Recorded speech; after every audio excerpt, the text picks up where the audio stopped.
Hello student, आज का हमारा पेपर यूके ट्रिपल एससी के जो उत्तराखंड के क्वेश्चन हैं उनको लेकर के है।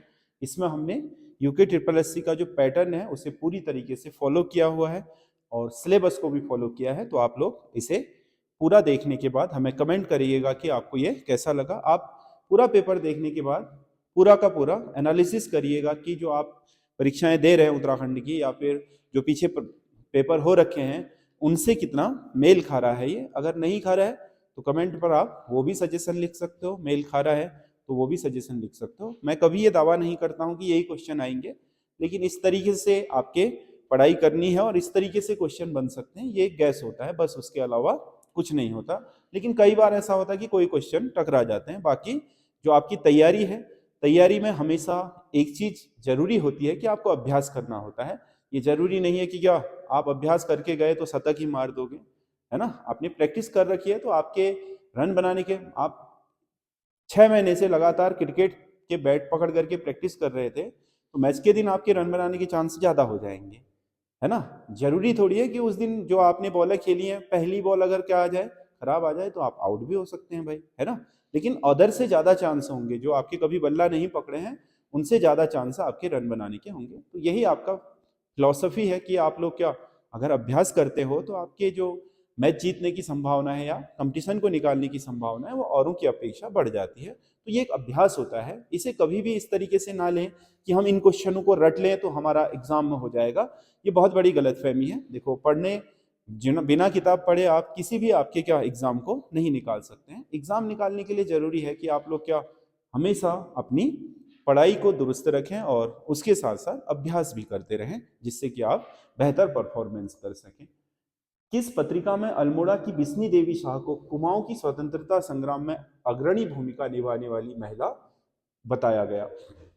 बिस्नी देवी शाह जो बहुत एक्टिव महिला थी, कुंती वर्मा और बिस्नी देवी शाह, जिन्होंने आपका सविनय अवज्ञा आंदोलन के बाद उत्तराखंड में विशेष भूमिका निभा करके इस क्षेत्र में महिलाओं के स्वतंत्रता आंदोलन में प्रतिभा को बढ़ाया था। और इनकी हिम्मत इतनी ज़्यादा थी कि ये महिलाएं बागेश्वर से हल्द्वानी जाकर के उस समय की परिस्थितियों में जब सड़कें भी नहीं होती थी तो वहां जाकर के अपने बच्चों को छोड़ करके घरों में ये वहां पर धरना प्रदर्शन करती थी। ये बहुत बड़ी बात है। और जो नगर पालिका भवन है उस पर जो तिरंगा फहराया उसमें भी इनकी बहुत बड़ी भूमिका रही। तो अमृत बाजार पत्रिका जो उस समय की फेमस पत्रिकाओं में से एक होती थी, उसने बिस्नी देवी शाह को कुमाऊं में स्वतंत्रता संग्राम की अग्रणी महिला कहकर संबोधित किया था। अगला क्वेश्चन है, निम्नलिखित में से कौन सा विकल्प सही सुमेलित है? इसमें चंपुली, चंपुली शब्द सौका जनजाति का लोक नृत्य से जुड़ा हुआ है, ठीक है। अणवाल, धारचूला में पशुओं की रक्षा करने वाली जनजाति अणवाल पशुओं की रक्षक जनजाति है। बिसौदी एक प्रकार की बेगार या कर, ये भी ठीक है। तो ये शब्दावलियां सारी की सारी मैच कर रही हैं, तो 1, 2, 3 सभी सुमेलित है होगा। अगला क्वेश्चन है, सूची 1 को सूची 2 के साथ सुमेलित कर सही विकल्प का चयन कीजिए। इसमें कुछ ब्रिटिश कमिश्नर हैं और उनके द्वारा किए गए कुछ महत्वपूर्ण कार्य हैं।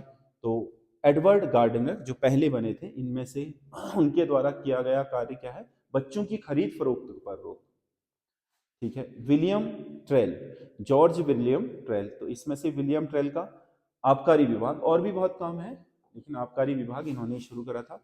थॉमस लूसिंगटन, इन्होंने अल्मोड़ा में औषधालय बनाया, डिस्पेंसरी जिसे बोलते हैं, ये ठीक है। हेनरी रैमजे, कुमाऊं में वन विभाग का गठन करवाया, ये ठीक है।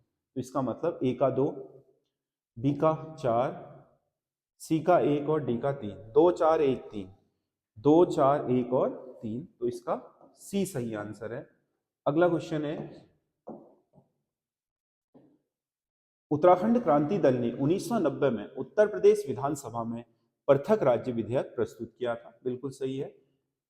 ये विधानसभा में पृथक, जो उत्तराखंड यूकेडी के विधायक थे जसवंत सिंह बिष्ट, उन्होंने पहली बार आपका क्या किया, उत्तर प्रदेश की विधानसभा में पहली बार पृथक राज्य के लिए क्या रखा, प्रस्ताव रखा था। तो ये सही है। यह राज्य आंदोलन का प्रमुख संगठन था यूकेडी। जब से यूकेडी बना 1979 में, तब से आपका उत्तराखंड राज्य आंदोलन को एक नई दिशा मिली, एक संगठन बना, पूरा जिसके तले पूरा संगठन के तले पूरा आंदोलन लड़ा गया। तो ये प्रमुख संगठन था। यही कारण है कि इसके विधायक भी चुने गए थे उत्तर प्रदेश की विधानसभा में तात्कालिक, और उन्होंने ही इसलिए ये विधेयक रखा था। तो ए और आर दोनों सही है और आर ए की सही व्याख्या भी करता है ना, क्योंकि इस क्या था, उस समय का प्रमुख संगठन यही था और इस संगठन के राजनीति में भी लोग सक्रिय थे जो विधायक चुने गए थे उस समय की यूपी की विधानसभा में, तो इसीलिए वही रख पाए इसको। आम आदमी तो रखता नहीं विधानसभा में, या तो विधायक रखते हैं या मंत्री रखते हैं। निम्नलिखित कथनों में से असत्य कथन का चुनाव कीजिए। पृथक उत्तराखंड राज्य को सर्वप्रथम भाजपा राष्ट्रीय पार्टी ने समर्थन दिया था। बिल्कुल सही है। राष्ट्रीय पार्टी के रूप में भारतीय जनता पार्टी थी जिसने पहली बार उत्तराखंड राज्य को गठित करने और अपने चुनावी मैनिफेस्टो में इसके गठन की बात को शामिल किया था। राज्य गठन से संबंधित 1973 में दिल्ली चलो का नारा पर्वतीय विकास परिषद द्वारा दिया गया था। 1973 में जो दिल्ली चलो का नारा दिया गया था वो पर्वतीय विकास परिषद नहीं थी, उत्तरांचल परिषद थी। उत्तरांचल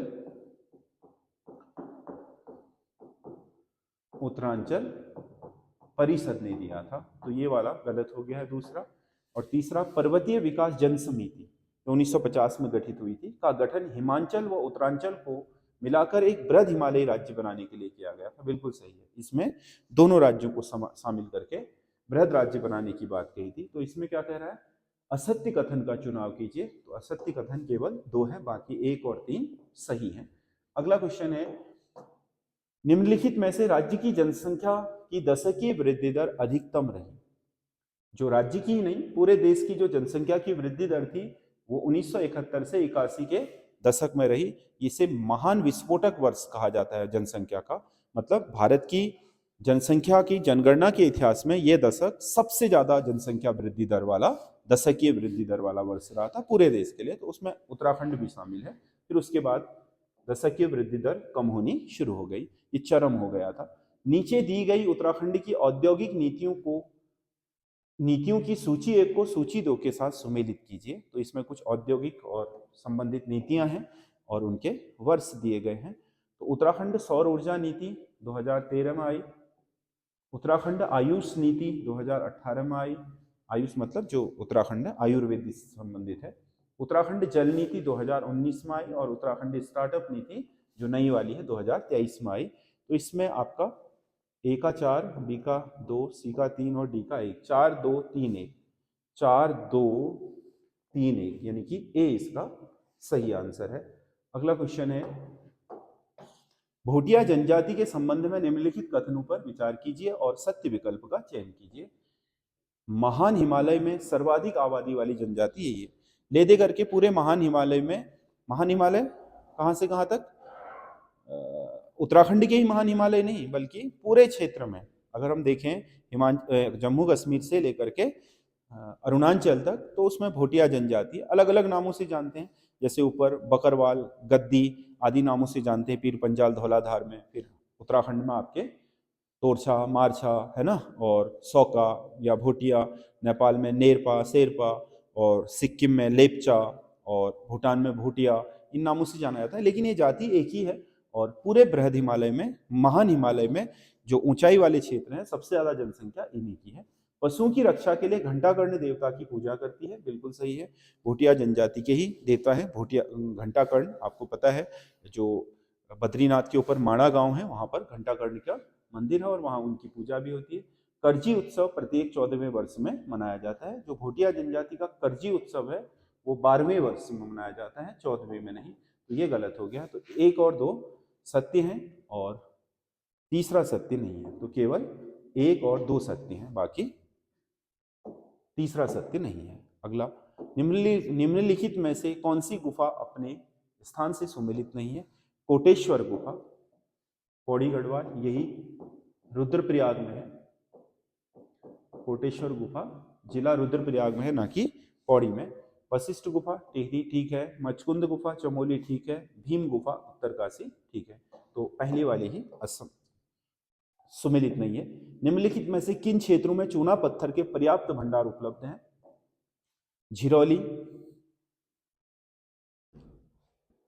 झिरौली मैग्नेसाइट के लिए है। बारकोट देहरादून का चूना पत्थर का बहुत महत्वपूर्ण भंडार है। बाकी पोखरी चमोली भी आपका थोड़ा बहुत, लेकिन पर्याप्त भंडार वाला नहीं है। चंडाक ये भी आपका मैग्नेसाइट वाला है। तो इसमें बारकोड होगा, बी सही आंसर होगा, बारकोड देहरादून। अगला, ये हमारी टेस्ट सीरीज है जो हमारे ऐप पर है। ये हमारा ऐप है एसएस स्टडी। इसी लोगों के साथ आप इसे प्ले स्टोर से डाउनलोड कर सकते हैं। और उसमें हमने 100 नंबर के 20 पूरे प्रश्न पत्र डाले हुए हैं, जो जिसमें 40 नंबर का जीके जीएस रीजनिंग है, 40 नंबर की उत्तराखंड और 20 नंबर का हिंदी है। यूके ट्रिपल एससी के वर्तमान पैटर्न पर है। आगामी पटवारी, ग्राम विकास अधिकारी और ग्राम पंचायत का जो री एग्जाम होना है उसको लेकर के ये आपका बहुत महत्वपूर्ण हो सकता है। तो इस टेस्ट सीरीज को इसी लोगों के साथ इस ऐप से आप परचेज कर सकते हैं। बाकी कोई समस्या हो तो ये जो 2 नंबर दिए गए हैं इनमें आप बात कर सकते हैं। आईफोन या फिर लैपटॉप में चलाना हो तो आप इस नंबर पर कॉल कीजिएगा, और टेस्ट सीरीज से रिलेटेड कोई क्वेरी हो तो आप इस नंबर पर कॉल कीजिए, तो आपको इसके बारे में बता दिया जाएगा। अगला, भारतीय सर्वेक्षण विभाग, भारतीय सर्वेक्षण विभाग का प्रधान मुख्यालय कलकत्ता से देहरादून किस वर्ष लाया गया? पहले सर्वेक्षण विभाग आपके अंग्रेजों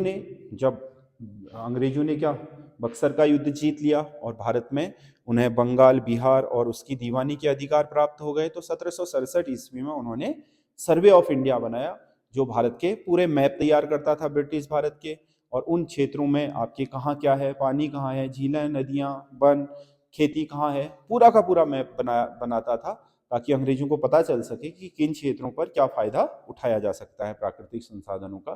तो सर्वे ऑफ इंडिया बहुत महत्वपूर्ण है। आज भी भारत में जितने भी ऑथेंटिक मैप होते हैं वो सर्वे ऑफ इंडिया के द्वारा ही जारी किए जाते हैं। तो 1942 में जब द्वितीय विश्व युद्ध शुरू हुआ तो इसे देहरादून लाया गया, क्योंकि द्वितीय विश्व युद्ध में जो आजाद हिंद फौज और जापानी फौज थी वो पूरब से आ रही थी, और पूरब से वो आपको पता है नागालैंड के कोहिमा में पहुंच चुकी थी। अगर वो थोड़ा और बढ़ती तो बंगाल पहुंच जाती, और सर्वे ऑफ इंडिया के मैप उसके हाथ लग जाते तो उनके लिए लड़ाई लड़ना काफी आसान हो जाता। आज की जैसी टेक्नोलॉजी तो थी नहीं, मैप के सहारे ही चलते थे। इसीलिए सर्वे ऑफ इंडिया ने अपना सारा साजो सामान पश्चिम में उत्तराखंड में देहरादून पहुंचा दिया, ताकि उधर से गुजरने वाली उस सेना के हाथ में कुछ भी ना आए। ये रीजन था इसका कि इसे कहाँ लाया गया, 1942 में देहरादून लाया गया। आगे, किस वर्ष महात्मा गांधी ने नैनीताल में राजनीतिक सम्मेलन का आयोजन पुरुषोत्तम दास टंडन की उपस्थिति में किया था? महात्मा गांधी ने जो आपका राजनीतिक सम्मेलन का आयोजन किया था पुरुषोत्तम दास टंडन की उपस्थिति में, ये आपका नैनीताल में 1931 में आयोजित हुआ था, और ये आपके जो सविनय अवज्ञा आंदोलन था उसी दौरान की बात है। ब्रिटिशकालीन कुमाऊं कमिश्नरी के स्वतंत्रता सेनानियों की प्रथम राजनीतिक गिरफ्तारी मोहन सिंह मेहता की हुई थी। इनका संबंध किस जिले से है? ये कत्यूर घाटी से थे, बागेश्वर के, और ये उत्तराखंड में राजनीतिक गिरफ्तारी देने वाले पहले व्यक्ति थे, जिन्हें आपके मार्च 1921 में गिरफ्तार किया गया था कत्यूर के जंगलों में आग लगाने के कारण। हाल ही में 5 अक्टूबर 2025 को स्पर्श गंगा श्री शिक्षा श्री सम्मान से राज्य के कितने व्यक्तियों को Himalayan education research and development society द्वारा सम्मानित किया गया है? ये 5 लोगों को ये पुरस्कार प्रदान किया गया है।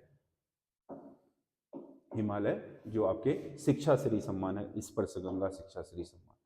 अगला, नागरिक व सैन्य संचालन के लिए, मतलब नागरिक उड्डयन मतलब नागरिकों के उड़ान भरने और सीमाओं पर जरूरत पड़े तो एयरफोर्स के संचालन के लिए राज्य की किन 2 हवाई पट्टियों को रक्षा मंत्रालय को एडवांस लैंडिंग ग्राउंड के रूप में विकसित करने के लिए लीज पर देने की सहमति बनी है? तो ये नागरिक उड्डयन विभाग की थी। नागरिक उड्डयन मतलब ये एविएशन मंत्रालय केंद्र का ही होता है, राज्य में होता नहीं है नागरिक उड्डयन। तो ये एडवांस लैंडिंग ग्राउंड बनाने के लिए तो इसका समझौता हो गया है किसके साथ? भारतीय सेना के साथ। तो भारतीय सेना अब इसे अपने हाथों में ले लेगा रक्षा मंत्रालय, और उसके बाद फिर इसे दोनों यूज में, मतलब जरूरत पड़ी तो रक्षा के यूज में दोनों हवाई पट्टियों को, और वैसे नागरिक उड्डयन के लिए इसका प्रयोग किया जाता रहेगा। ये दोनों हवाई पट्टियां उत्तरकाशी और चमोली वाली, क्योंकि पिथौरागढ़ वाला तो पहले ही डेवलप हो चुका है नैनी सैनी, तो इसमें चिन्यालीसौड़ और गोचर। चिन्यालीसौड़ मतलब उत्तरकाशी वाला जो माँ गंगा हवाई पट्टी है, और गोचर जो चमोली में है, इन दोनों को रक्षा मंत्रालय के को सौंप देगी कौन? एविएशन मंत्रालय, भारत का उड्डयन मंत्रालय। प्रीतम भरतवाण से संबंधित निम्नलिखित कथनों में से कौन सा कथन में से सत्य कथन का चयन करें। पद्मश्री सम्मान से इन्हें 2019 में सम्मानित किया गया। प्रीतम भरतवाण उत्तराखंड के जो जागर गायक हैं, इन्हें आपके 2019 में पद्मश्री दिया गया था। नवंबर 2018 में उत्तराखंड मुक्त विश्वविद्यालय द्वारा इन्हें डॉक्टरेट की उपाधि दी थी। जो हमारा ओपन यूनिवर्सिटी है उसने 2018 में डॉक्टरेट दिया था। प्रीतम भरतवाण जागर ढोल सागर इंटरनेशनल अकादमी का शुभारंभ, प्रीतम भरतवाण के नाम से जागर ढोल सागर अकादमी का शुभारंभ मुख्यमंत्री पुष्कर सिंह धामी द्वारा हरिद्वार में किया गया है। ये गलत है। ये जो अकादमी बनाई गई है प्रीतम भरतवाण ढोल सागर अकादमी, ये बन रही है नाला पानी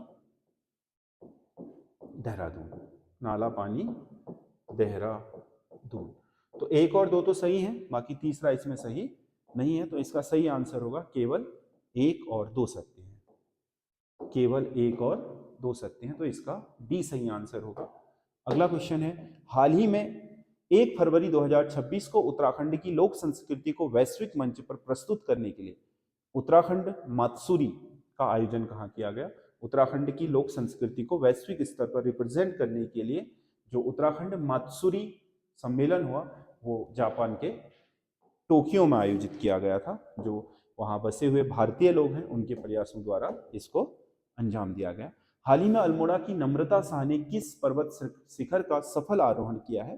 तो नम्रता शाह ने आपके मेरा पीक नेपाल की मेरा पीक जो पर्वत चोटी है उस पर आरोहण किया है।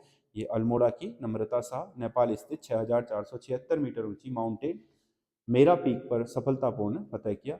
इस अंतर्राष्ट्रीय अभियान के दौरान 1 जनवरी 26 को शिखर पर पहुंचने वाली वो एकमात्र भारतीय महिला रही। यह उपलब्धि उच्च हिमालयी पर्वतारोहण के क्षेत्र में उत्तराखंड के लिए गर्व का विषय है। तो ये आपका मेरा पीक है, मेरा पीक।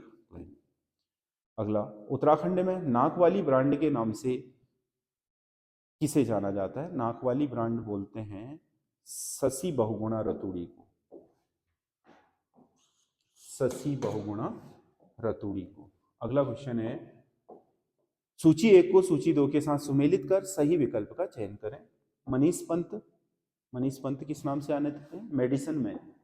नेहा तोमर लेडी सुल्तान बोलते हैं नेहा तोमर को, और शांति ठाकुर को ग्लेशियर लेडी बोलते हैं, और मेनका गुंजाल को स्नो गर्ल बोला जाता है। तो इसमें ए का 4, बी का 3, सी का 2 और डी का 1। 4 3 2 1, 4 3 2 1, ये सही है आपका।